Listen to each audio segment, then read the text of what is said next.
ప్రేమించడంలో గొప్పతనం కాదు కానీ, ఆ ప్రేమ పొందడంలో గొప్పతనం.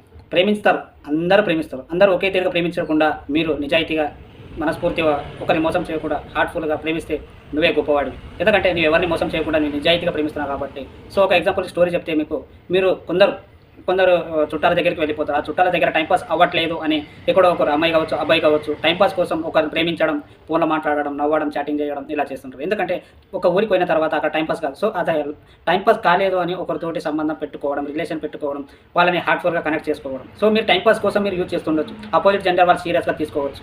సో, ఒక చోట వెళ్ళినప్పుడు మీరు టైమ్ పాస్‌కి ఇంకొకరిని యూజ్ చేసుకొని వదిలేయకండి. ఎందుకంటే నువ్వు టైమ్ పాస్‌గా అనుకుంటావేమో, కానీ అవతల వ్యక్తి చాలా సీరియస్‌గా తీసుకుంటాడేమో. సో, మీరు ఒక ఊరికి పోయిన తర్వాత అక్కడ ఏదైతే మీరు టైమ్ పాస్ చేసి ఉన్నంత వరకు మీరు టైమ్ పాస్ చేస్తారు, మాట్లాడతారు ఓకే. కానీ మీరు ఏదైతే మీ రియల్ ఊరికి పోతారో, మీ విలేజ్‌కి పోయిన తర్వాత అక్కడ కొన్ని రోజులు మాట్లాడి మిగతాయి మర్చిపోతారు. సో, వాళ్ళని అవాయిడ్ చేస్తారు. సో, మీరు ఏదో టైమ్ పాస్ చేసి వదిలేస్తారు మీ రియల్ విలేజ్‌కి పోయిన తర్వాత.